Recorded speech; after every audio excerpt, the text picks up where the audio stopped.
And it was part of the reason of kind of starting my podcast and trying to help others kind of reach their goals for their own kind of running journey.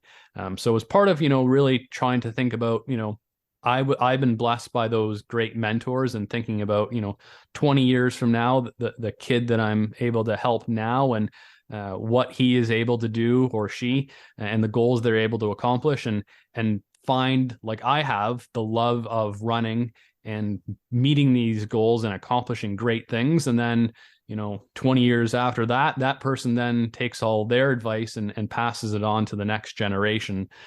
So we can continue to promote this great sport that you and I both love so dearly and, pass it on to our kids and their kids and so on and so forth down the line. Hello, Running Tales fans, and welcome to another episode of the podcast where we like to speak to everyday runners with extraordinary stories. I'm Craig Lewis, and that was the voice of today's guest, running coach, podcaster, and ultra runner Michael Nielsen.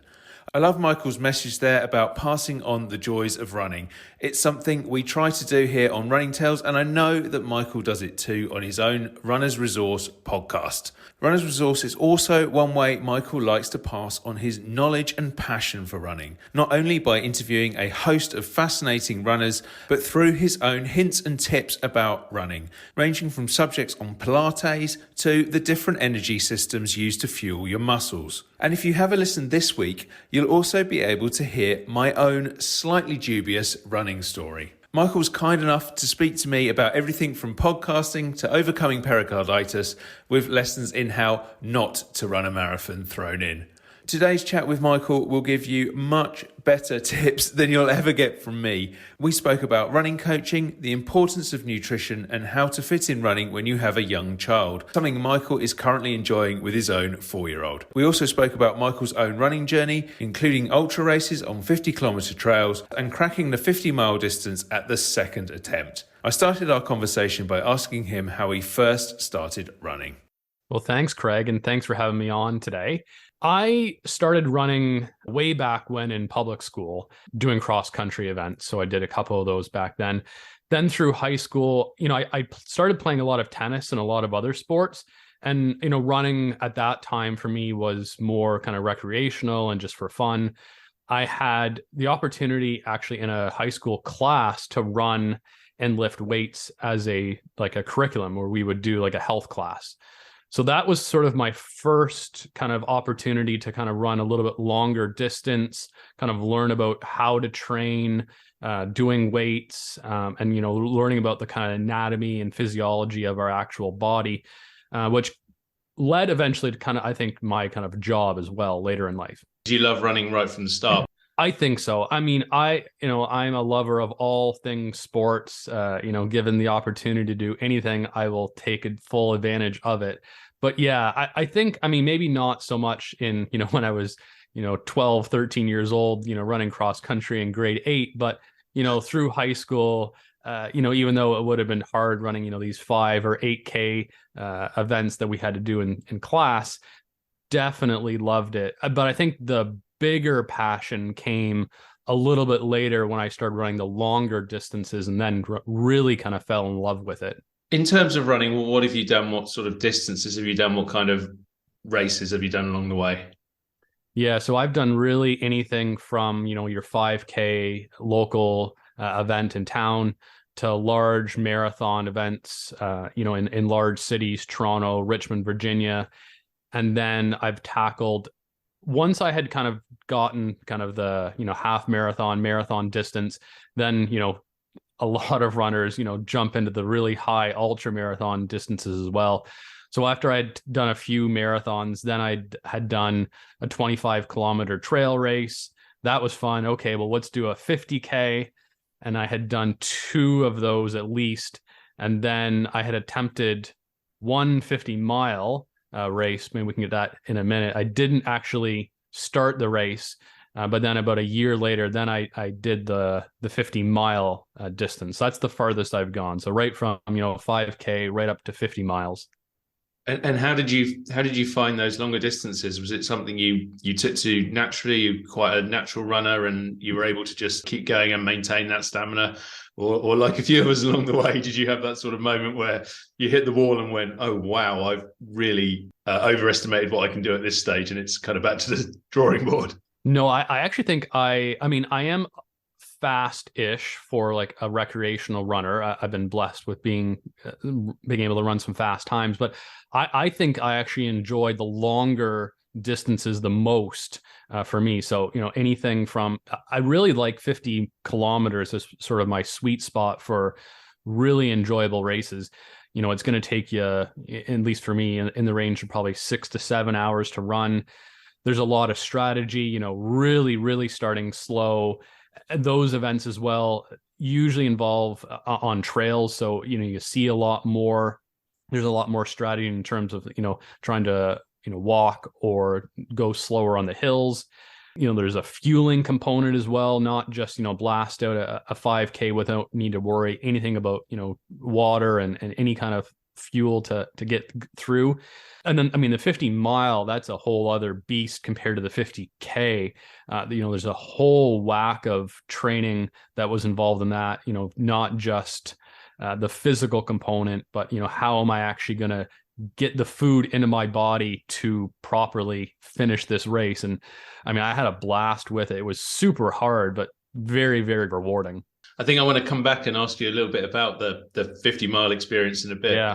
I'm always fascinated by this general thing in the world of running, in that we, as runners, we tend to just race 5Ks and we race 10Ks and we race halves and we even race marathon distances, don't we? Of course, some people will walk with them, and there's nothing wrong with that at all. But then we have this thing where after a marathon, it's like, now walking and running is encouraged, and it's a really, really good thing, and we should all do it. And it's actually what you need to do to get further. And it's a fascinating sort of tilt, isn't it?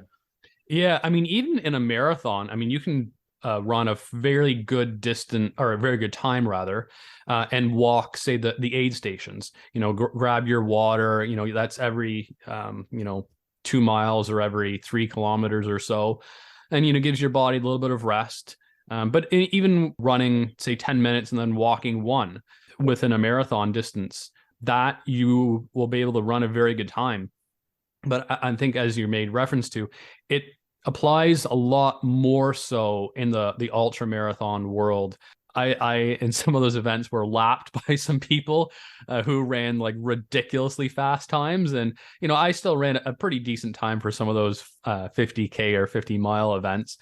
But I definitely had to pace myself properly, and doing that in a way where either I ran for 10 minutes and walked one, or I would go into it where I knew the course, and I knew that there's certain hills where I would walk the uphill and then be able to run the downhill. And then later in the race, having to walk both the uphill and the downhill as your body just gets destroyed with that distance. But it's a really good way, like you said, of pacing yourself. If you go into it and think you're going to run the entire time, you're going to burn yourself out way too fast, too early, and then be punished later on in the race where you're having to walk probably a lot more than you probably wouldn't if you had paced earlier on. And how did nutrition work for you on those races? Because it's massively important on the longer distances, isn't it? It is, yeah. And you really have to play around with what works for you personally. So, I mean, I definitely tried to start early and try to get fuel into me as quick as possible. And there's also the component of like, how do you carry food as well? So I use some previous races or just like in my training to kind of like practice how do I carry like a potato or a sweet potato, and then just kind of nibble it along the way. And I was also blessed in those races for it to be like a looped course where I could have something that I would come back to and grab. So I, kept it quite simple. And races as well, they'll provide things like, little chocolates and gummies and things. But I would bring like a peanut butter and jam sandwich, or like I said, a sweet potato that I had cooked before. So I can easily, pick it up and grab and eat it along the way, that it's already cooked for me, and it would give me the fuel. I remember in the 50-kilometer race, I had, grabbed this tinfoil potato. So I've got my water in one hand, a potato in the other, and just kind of nibble and drink along the way. And eventually I got tired of it. Okay, I don't need this anymore. Let's throw it in the bush. It's fascinating that you talk about taking real food with you rather than say gels or something like that? Is that your preference? You're not really a gels man. I mean, I definitely used it because, at a certain point too, your body, your stomach, when you run that far, is going to get beat up. It's not just your legs. And to be able to get something into your body that your stomach can handle and then, spread that out to the rest of your muscles for fuel is really important. So sometimes it's a mix of both. But I think, like you said, it's having that kind of natural food that your body is already used to eating on a regular basis. And in general, that kind of food is way better for yourself than a synthetic type thing. But sometimes your body just can't handle gels as well at a certain time. You take 8 to 9 over the course of an ultra marathon, and I think I've brought up a couple of gels in my lifetime after a marathon. Yeah, I mean, I know one or two people, my wife Michelle, who does this podcast with me included, who they just can't handle the gels at all. They take even one gel at any point, and that's it. Stomach starts doing cartwheels, and Yeah. the danger is that their race could be over. So it's really important, I suppose, to as you did with the food, to practice with these things before you go into the longer races. Yeah, just do your research and see what kind of works in terms of, what people say on the internet for like taking in carbs and fuel and things. But then, there's no like part of the training is like physical and mental to know you can handle it. But then as well as we've talked about, you need to practice that fuel component because as you're going to be burning hundreds, if not thousands of calories during that race. And who cares if you run a little bit longer for your training run? Practice what you are going to do on race day. And similar to like running a correct pace for a 5K training run. You're trying to nail down exactly what it's going to look like on race day for you. And fueling is probably going to be one of the most important things that you're going to be tackling for those ultra marathons. So go ahead and practice it. Yeah, absolutely. And now there was mention of a 50 miler, and it sounded like there may have been a bit of a false start on that the first time round. What's the story behind the 50 mile attempt? And it sounds like it's got a happy ending because you made it in the end. I did, yeah. So after I ran, like I said, those 50-kilometer races, I decided, okay, well, what the next logical, it's always funny, runners think, okay, well, I've done a marathon, I got to do an ultra, and it just keeps going up and up from there. So I wanted to do a 50-mile race, and I got the opportunity to go out and see some friends and run with someone else just north of Denver, Colorado in the United States. So I think the race was on a Saturday, I think, and I got out there on Wednesday and immediately went up to Boulder, which is a town just north of Denver, and did a little bit of hiking and got even higher elevation than what Denver is in and around like a mile. Boulder is probably a little bit higher elevation than Denver. And then whatever the distance I had walked up this particular mountain. And then about a day or so later, something just didn't feel right. Like I felt like I was starting to get sick, but like some sort of stomach thing. And then I was like, all right, well, we'll just see what happens. And then in the middle of the night, I was like literally up all night, like throwing up and just sick to my stomach. My whole body was just like shutting down. It was the weirdest thing. And then because the guy I was staying with, like we were thinking, we both have eaten the same things. Like there's maybe food poisoning was something that I had happened. So the next day I kind of took it easy. Didn't do any running. You're gearing up for a race anyways. Good idea to rest. Mm. And then again, the next night, again, sick the entire night. And by that time, my body just has no energy left. I can barely walk. I got a 3-hour drive to get to the race. And I just thought, I can't go. Like, there's just no way that I'm going to be able to do this. A 50-mile, regardless of being sick, is going to be really hard. And unfortunately, I had a DNS, did not start, and didn't even attempt to get anywhere close to the start line.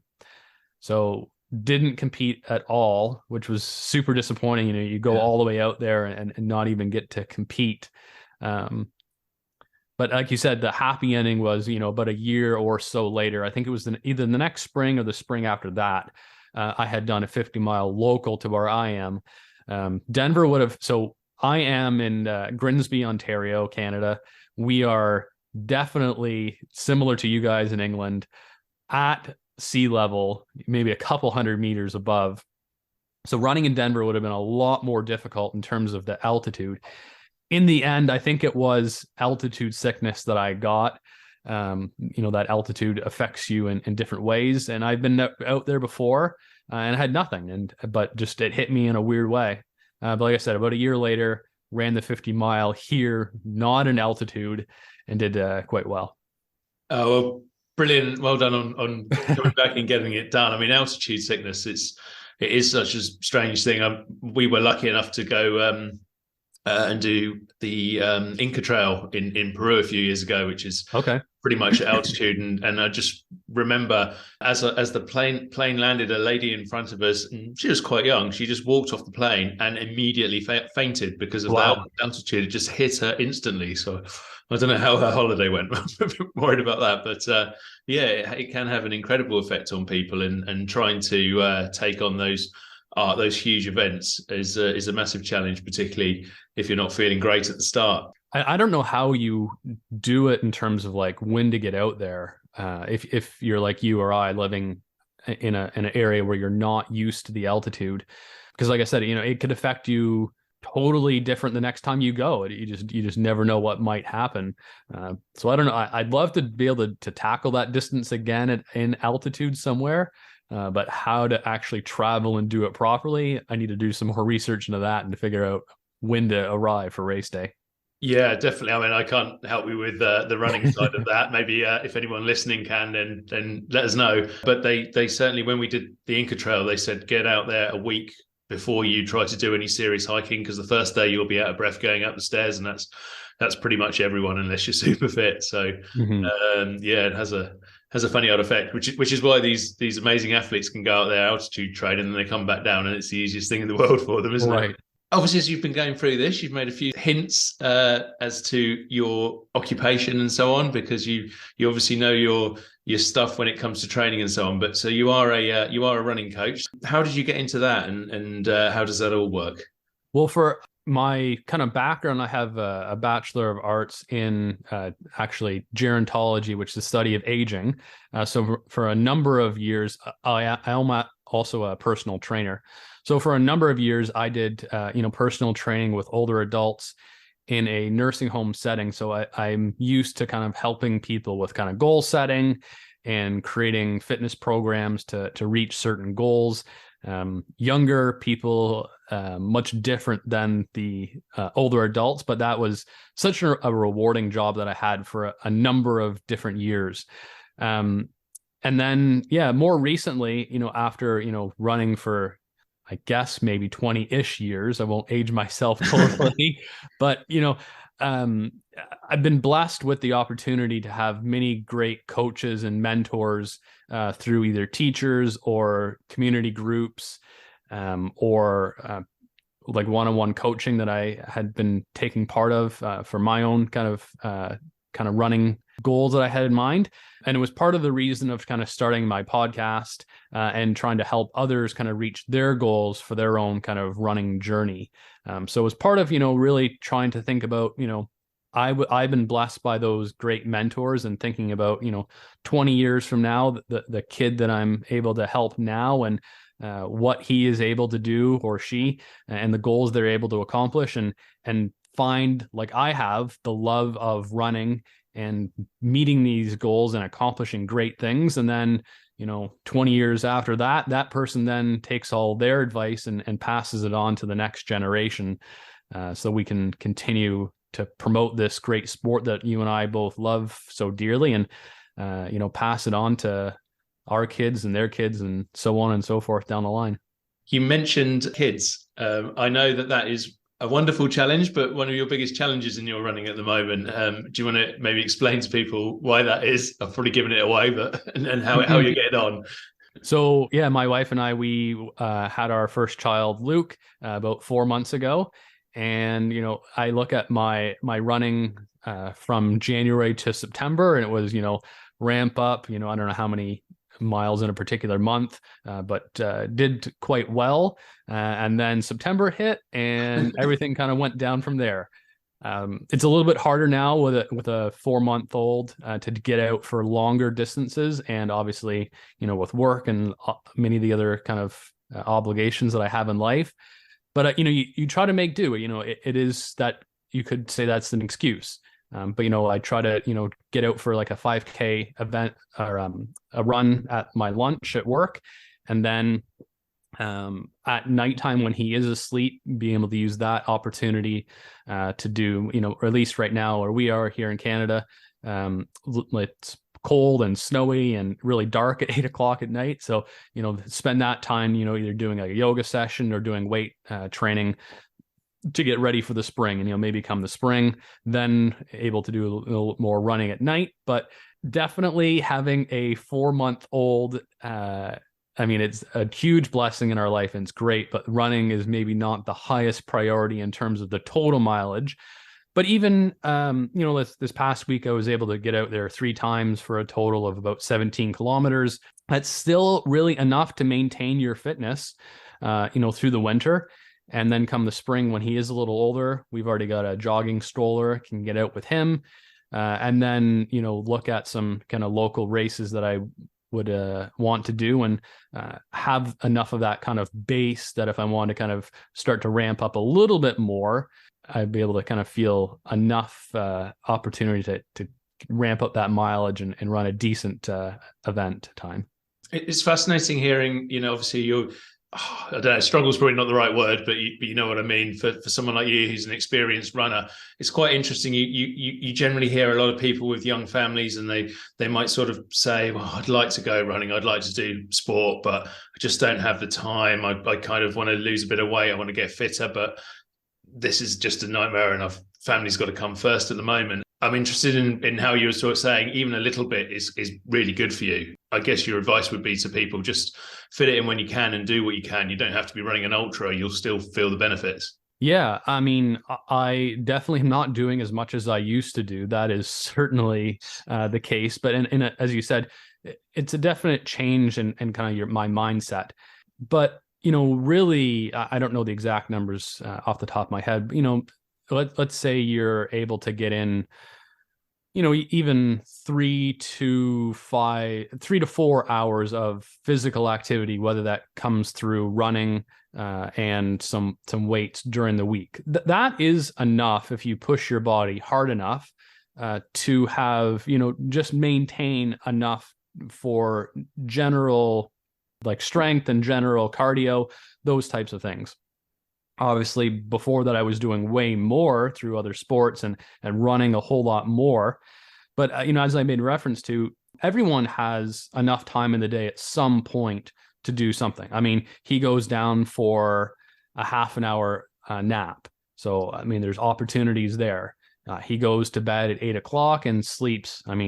Lately has been getting up a little bit earlier, but, he does sleep through the night. So, you've got that 8 o'clock through 10:30, 11 window that you're going to be up, rather than doing, sitting on the couch and watching TV for those remaining hours, finding that opportunity to, even though I am tired, I have to do something. Or, everyone's going to have an opportunity during the day for a break at work or something. So go out, rather than like eating your lunch for that break, why not go for a run, or why not go for a walk and use that opportunity to get away from your own work, kind of clear your mind, and have the benefit of getting some physical activity outside. You talked about earlier about moving up those distances, doubling the distances, half marathon, 50 miler, etc. What are your goals at the moment, considering the current restrictions on training and so on? I'm guessing the 100 miler isn't quite on the table right now, but perhaps sometime down the line. Maybe, yeah. I think in the very short future, it's more just, how can I maintain a decent level of fitness considering the things that I have going on. So I think what I have going right now, I'm still able to do, 4 or 5 kind of workouts, we'll call it, whether it's strength training or yoga or running throughout the week. and maybe not for very long. But then maybe come the spring, kind of be able to push that a little bit longer as the weather gets a little better. So right now, I would say in the very short term, it's more of a maintenance season that I'm in. Maybe within the next 6 months to a year, then I can, push a little bit harder. But I mean, even to do a 100 miler would involve so much. I mean, I remember back when I was doing the 50 miler, I mean, I would have been doing training runs. I didn't do it based on distance. I would do it based on time. So I would, do like 4 hours and then do like 4.5, up to say 6 or 7. I don't know how much my wife would enjoy me being out of the house for 7 hours at a time. If I did, I'd probably have to start, 3 a.m. and, finish at 9 or something. But yeah, in the short term, let's maybe do, a half marathon distance, something local where, we're not able to spend hours and hours of time. But, as he gets older and, we encourage him to also, be involved with sports and fitness related things. And he gets interested, maybe he wants to join me on a run and involve the whole family. I'm not putting the likelihood of doing a 100 miler out of the question. I think I would like to do it one day. It's definitely not going to happen in the next couple of years, maybe, 10 to 15 years down the line, kind of a thing. Yeah. And you've got something else which is keeping you pretty busy as well at the moment, which is the podcast. You mentioned that earlier. I think podcasting's been something you've been doing for a while, isn't it? But the running one is fairly new. Yeah, I was involved. I did thinking back, I was on a friend of mine's podcast, maybe 4 or 5 years ago. And then that sort of put the seed into my mind about doing one on my own. And I had just a general podcast just about kind of any of life's little questions that we might want to explore. And then, yeah, as I kind of progressed through that, I came up with the idea of starting the Runner's Resource podcast. Like you, interviewing either fellow runners or sharing my own tips and tricks that I've learned along the way to help others reach their goals and things that are really great. And I think I've had some good success with trying and helping them or whoever has the opportunity to listen to them. And it's been a lot of fun. I know my wife kind of joked, I think I was like 10 episodes in and she said, have you kind of run out of things to talk about yet? Like how can you have a podcast just on running? I'm like, well, I can probably talk about this for hours with anyone or just myself. There's so many arraying topics that you can talk about, right from, the physiology of how your body works and the different fuel sources that it uses to the kind of different race tactics, warming up and strength training and yoga. And there's just, you can go on forever. So it's been a great opportunity to learn, kind of get the thoughts I have in my mind out there to the world and help others who, want to crush some goals and, qualify for the Boston Marathon or whatever they're looking to do. Yeah, and the other thing that Michelle and I certainly find with this podcast is there's no shortage of guests with ridiculously amazing stories. Sometimes all sorts of things to talk to people about, and all sorts of things that people have achieved from someone doing the 5K part run to somebody doing those 100 milers and so on. That they are all out there, and they all like us like to chat about running all day.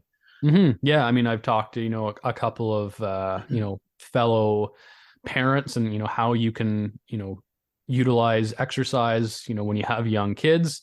One gentleman I interviewed in England who ran a 10-kilometer challenge every day for 1,000 days to raise money for some great charities, and that was an amazing story. But yeah, every single runner, no matter how fast, how slow, no matter what kind of distances they've run, everyone has a great story to share. Eliud Kipchoge, the fastest runner in the world, is going to have a much different story than someone who finishes a marathon in 8 hours, for example. But they both have lessons that they can share to whoever wants to listen to that story, or how you can relate to that person. I may not be able to relate to the guy who can run a marathon in 2 hours and 1 minute, but I can certainly relate to someone who, is maybe closer to my speed.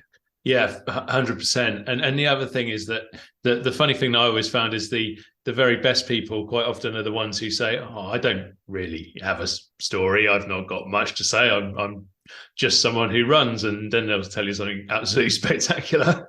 Mm-hmm. So, what next with the podcast? What are you hoping to go on? More of the same? Yeah, I think, continue to, I thought about just, doing like a group of the way I had structured my last podcast was doing like groups of 10 episodes at a time.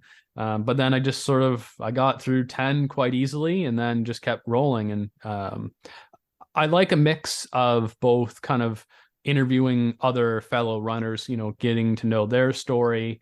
It's, easy to interview, ask 5 or 6 questions and you can, finish in, 45 minutes or so.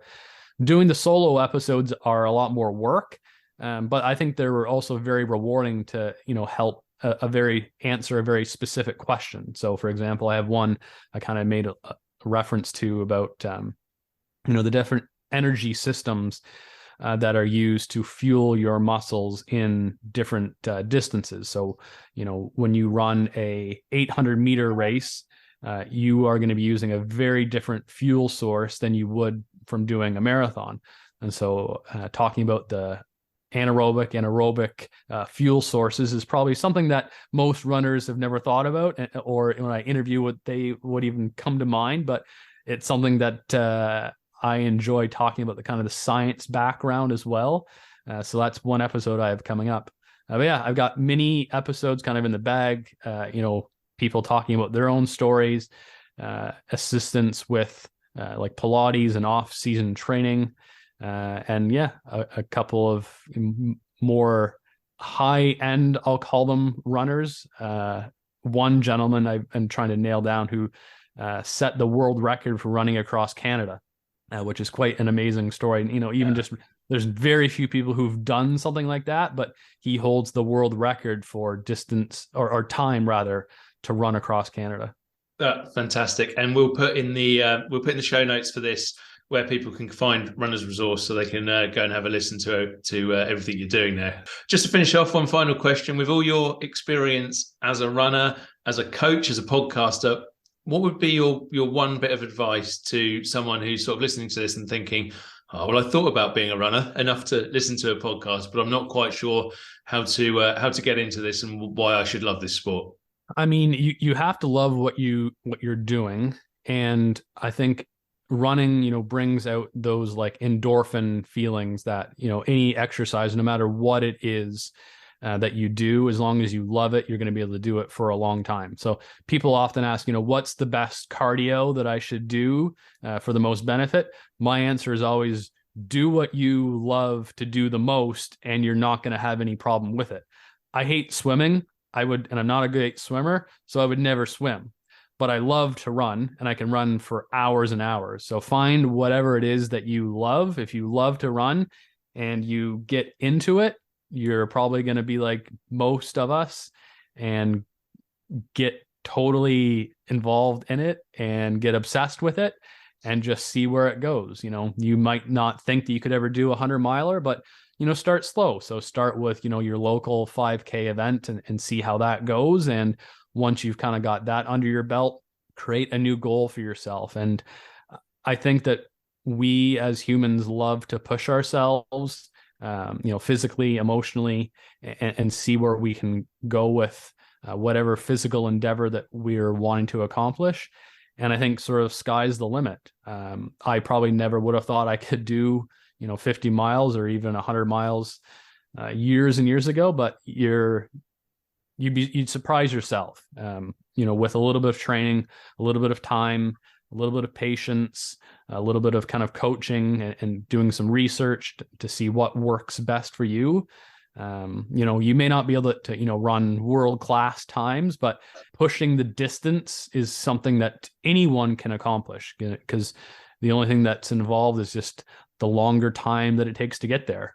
The person who finishes in, a 50-mile race in, say, 6 hours, well, you still finished, just took you a little bit longer time to do it. But at the end of the day, both of you finished that race. keep on moving forward. And Michael, that's what we've done. We've moved forward right to the end of the podcast. So thank you so much for joining me today on Running Tales. Thank you so much, Craig. Thanks again to Michael for joining us on this week's Running Tales podcast. I hope you enjoyed our chat as much as I did. So much to take away there and learn in terms of how to get your nutrition right on a run and how to do those long distances. Please do go over and check out Michael's podcast, Runner's Resource. It can be found on Apple, Spotify, all the usual places.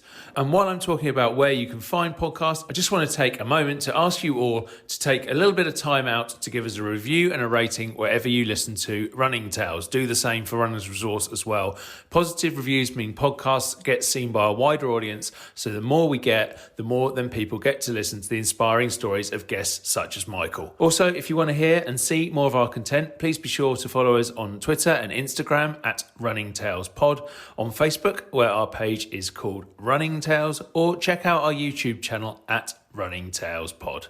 You can also subscribe to our newsletter at runningtales.substack.com, where you can find written versions of our podcasts as well as articles on a variety of subjects from the world of running and our regular updates. Thanks as ever for all your support. Thanks for joining us this week and for listening to Michael's incredible stories, and I shall see you again on next week's Running Tales podcast.